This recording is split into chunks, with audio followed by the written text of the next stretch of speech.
have to maybe play a sort of hybrid tight end role. It's not out of the realm of possibility. So I think that's probably how I'd have to work that in. But man, and it looks like Watson's going to be here sooner than later. I really do believe that. Definitely. I guess for me, I'm looking at it from the lens of, do we break camp with 7? And then when Scoop comes back, then we go to 6, right? It all depends on how they want to approach this. And it's nice to, we know about the versatility of a Savion Williams, but again, we need to see him stay on the football field for more than, a couple days at a time, and prove that he can even fill that type of a role. If you're going to make that move, otherwise you look at, the receiver room as it is, that's going to be an extremely difficult decision. Like, say you break camp with 6, which is already tough enough to do. Now you get Scoot back. Who's going to, who's switching, who's getting busted down to practice squad, or who's getting released? We'll just make them into cornerbacks. There you go. Right. So let's hit on tight end real quick before we wrap this hour up. Tight ends, bottom of the depth chart. We kind of hit on it a little bit. Let's just briefly go through the info here. Tucker Kraft starts, plays most snaps. Luke Musgrave ready to reclaim his role, right? And we talk about the unprecedented 12 personnel a little bit if you want to get away from 11. I personally disagree with that. But you can also flex Musgrave out, so 12 might as well be 11. They got to make a decision. Do we put a backer out there on him in man coverage, or do we put a safety out there? All that's going to come into play. Number 3 battle, Ben Sims, waived from the Vikings last year. John Fitzpatrick from the Falcons practice squad as the front runners for the number 3 battle. And again, I think if you come out of camp locking both of those guys equally, then you go, let's carry 2 tight ends, and whichever one makes it, maybe they both make it. If they both make it through waivers, get them both on the practice squad, right? But whichever one does make it, that'll be your practice squad guy. Fitzpatrick showed receiving ability with catches from Malik Willis on Friday, expressed love for Green Bay and benefits a full offseason program. It seems like Fitzpatrick has taken a step forward. I would put him right behind Ben Sims, but he's on Ben Sims' heels right now, it feels like, for the number 3 tight end. Anything you guys want to add to that as we wrap up hour 1 here? I agree with that assessment. For sure, at least at this point in camp, right? And we've seen some from both of those guys. I really like Ben Sims a lot. I really do. And Fitzpatrick as well, other than missing that damn block against the Eagles. Got a lot of love for him too. That's tight end room, man, is another, sneaky, tough one to figure out at this point. And unfortunately, like we talked about earlier, it's football. Guys are going to get banged up. Injuries are going to determine a lot of things, and who's healthy at the right time, and who's, like I said, also who's taking that step forward while someone might have took a step back.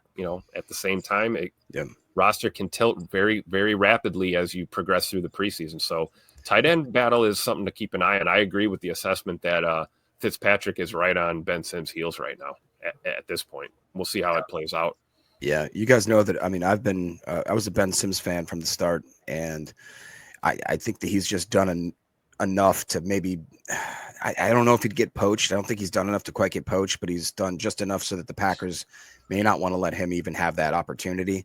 And I would argue that, I don't quite know. We don't have like a road grader tight end. You know what I mean? We don't have that Mercedes Lewis type guy that's just going to be in there. That's absolutely, I'd argue that Tucker Kraft is probably the most physical out of that group. I definitely think Musgrave is a work in progress, and he's more of that kind of hybrid. Like you said, you can split him out. You can go from a 12 to 11 very easily with him. So something like a Dalton Kincaid type player. And then with Sims and Fitzpatrick, I do feel like both of those guys are a little more of the skilled position. You know what I mean? Whereas you look at maybe like a Messiah Swinson, now that's probably your kind of anchor, big old school type of tight end. And just as we end this little segment up here, I did want to highlight what Jim H said earlier. Gates, I believe we talked about how Shannon and Sterling were the first brothers going into the Hall of Fame. I believe that Antonio Gates is the first player to ever make it into the Football Hall of Fame that never played college football, which is crazy. Yeah, that's crazy. And a name that I don't care. You don't know ball if we're talking about GOAT tight ends, and Antonio Gates' name does not come up in the conversation. I mean, you can run tape on that guy for days and days and days. And he was an absolute superstar at Kent State playing basketball. Dude was just dominant. They said when you go into the facility, I heard them talking about it yesterday, when you go into Kent State's facility, their basketball, and there's just literally, the wall is just littered with pictures of Antonio Gates posterizing people in college basketball. So, pretty wild that he just steps right into the NFL and goes to the Hall of Fame. So. Yep. I like your point about Tucker Kraft real quick before we move on. You're saying like, that kind of battering ram bruiser type of physical enforcer tight end. We know that that's Tuck Norris, right? The problem is he's such a beast as a vertical threat and such a threat as in the pass game. In the yak too. In the yak and all these things, it's like you got to utilize him in that way. Like we say, he can go there and block somebody into oblivion, but is that getting the most out of a dynamic tight end like Tucker Kraft? I think that's what Coach is touching on. That we need one of those. An inline dog. I agree. Yeah. All right. That's going to do it for hour one. For those of you listening on the pod, we will see you on the other side for hour two, where we'll dive into the offensive line and then pick up on defense. We appreciate y'all. For those of you listening on the pod, welcome into hour two. If you guys will, we got a bunch of people in here. Hit like, hit subscribe. Appreciate you making us part of your morning here as we're getting ready for family night this evening. Let's jump into the offensive line. All right. Offensive line, Jordan Morgan's versatility. It's kind of been the talk of camp so far. First round pick, Jordan Morgan competing at left tackle and right guard. Early camp, injuries led to reps at right guard with Sean Ryan at center. Now, obviously, Elton Jenkins with the back was out, so we just kicked Sean Ryan to center. Jordan Morgan stepped into right guard. That kind of slowed down that left tackle position battle there with Rasheed Walker. Currently, it's Rasheed Walker at left tackle. He's out with the groin, all right? Morgan likely gets blindside protector reps with Jordan Love on Saturday. So you're going to look for him to be kind of your left tackle until Rasheed Walker is healthy. And I'm not saying Rasheed's line. I'm not saying the team's line. I'm just saying it's kind of weird, a little bit. Maybe it's just a hell of a coincidence that the second that Rasheed Walker kind of lets his emotions get to him and he has to run a lap, he gets into a fight in practice, this and that. He's made some comments in the media like, hey, there ain't nothing I can do about this, them not wanting to extend me. I just got to go out and play. Maybe they're going to start pulling back a little bit from Rasheed and really try to press Jordan Morgan in that left tackle spot. But I don't think anybody would say that Jordan Morgan has proven he's a better left tackle than Rasheed Walker up to this point, right? That's just kind of the way I see it, to be honest with you. Now, Morgan highlights his athleticism, timing, and natural tackle ability. That's what he played in college his entire career. Ever since high school, he only played left tackle. I want to say he kicked the guard a minute amount of reps in college, but he was predominantly a left tackle. Walker is a proven starter. Packers invested in Morgan to start somewhere, free agency wild card. If Walker excels again, could net compensatory pick, but Morgan has a chance to prove superiority. So it's kind of like one of those things where if you want to try to get Rasheed Walker back on a cheaper contract, the best way to do that from a contractual standpoint, from front office, I'm not talking about the best five being on the field. I'm not saying Matt LaFleur or Goody would do this. But if you just say Jordan Morgan beat him out for the left tackle spot, now he's a backup, that's going to improve your chances of signing Rasheed Walker on a much cheaper deal. However, if you just let Rasheed Walker be the left tackle, probably going to pick up a third-round comp pick as he hits free agency. He will get someone will grossly overpay for Rasheed Walker at left tackle, I promise you that. Again, if John Runyon Jr., Jacob, if he got the contract he got when he left Green Bay, Rasheed Walker going to break the bank, man. Yeah, I mentioned that last night. So even like a guy that look at Josh Myers. He went somewhere and got, I know, not necessarily a bag, but probably more than we would expect him to make. And I do, as we get closer to the season and I start seeing some of these kind of indicators, I do start thinking that, when I went in, I thought maybe the biggest trade bait kind of guy that was on our squad was Romeo. I'm starting to think that it's Walker now. And it all dictates, I believe, on whether or not Morgan or Belton or insert whoever guy here shows promise. And we mentioned it last night that we don't pay more than maybe one or two tops three offensive linemen. We're not going to pay them all like big time money. And like you said, I just feel like that Walker, he's going to test that market and somebody is going to be willing to give that guy quite a big bag. And I don't know. The writing's on the wall. You guys know how much I've been a Walker fan. It's just schematically and fiscally, I don't think that the Green Bay Packers, that's just not in their scheme. It's just not. I think that's the real question, right? Is Sheed in the long-term plan, period, for this offensive line? And I think a lot of that is going to hinge on how well Jordan Morgan plays at the left tackle spot.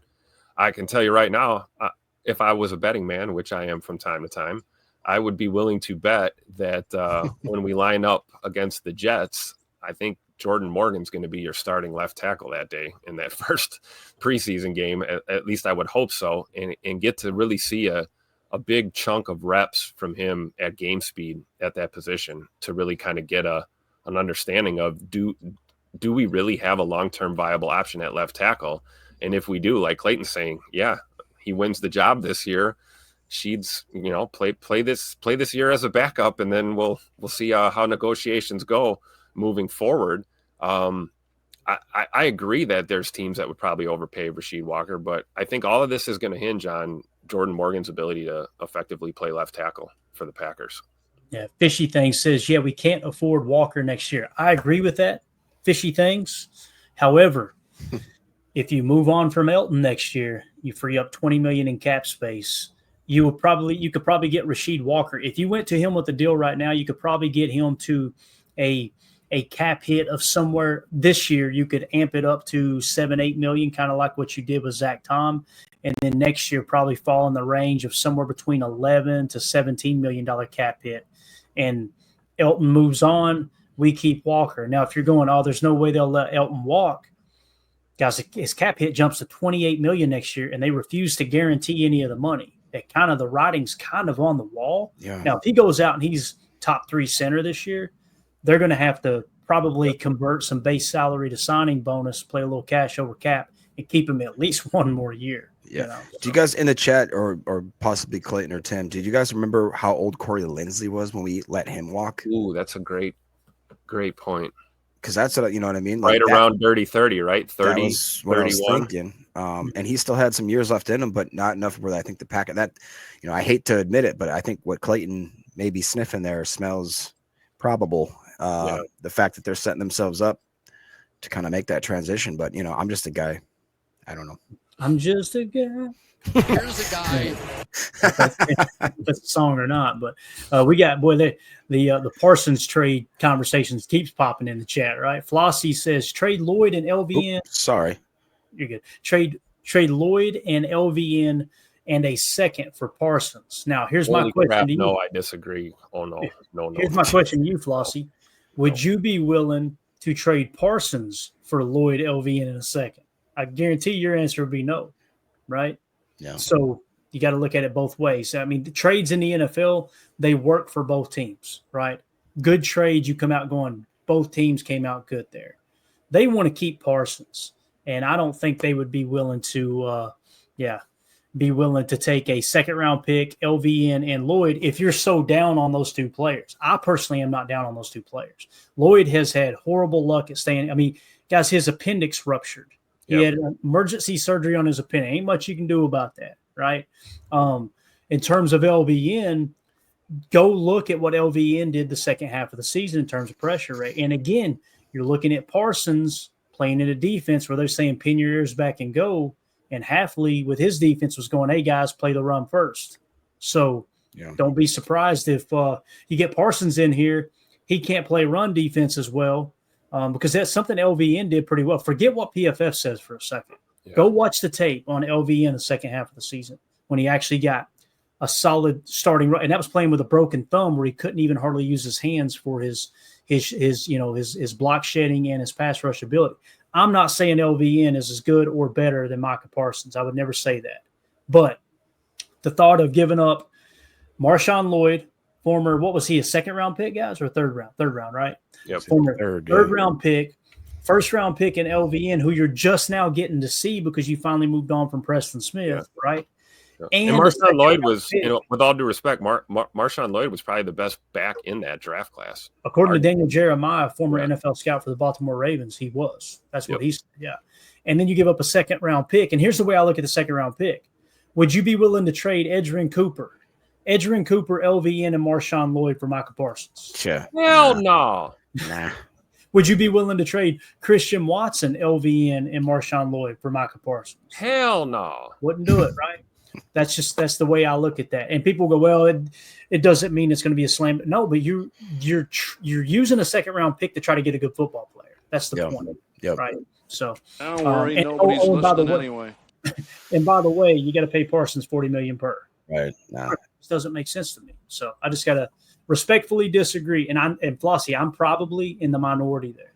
it feels weird calling you Flossie. It feels like I'm trying to put you down or something. Listen here, Flossie. That's what the name is. That's all. Yeah, that's right. So, I'm going to call Buckets Goldenberg. Yeah. Fishy Thing says, I think LVM will come on this year. Every team in the league wants Parsons, including Dallas. It's fun to dream, but let's get back to reality. Yeah. Unfortunately, Fishy, I think you're spot on there, man. Yeah. You know, it is fun to dream. It is fun to think about. See, I look at it like, man, what would it be like to have Gary on one side, Parsons on the other? Boy, they can't double them both. They can't chip them both, right? But you can't pay both of them. You can, but you're going to take a huge hit somewhere else, you know? Yeah. And just real quick, Flossie, I thought that's what you're going to bring up. He said that Corey Linsley was 29. 29. Wow. 29?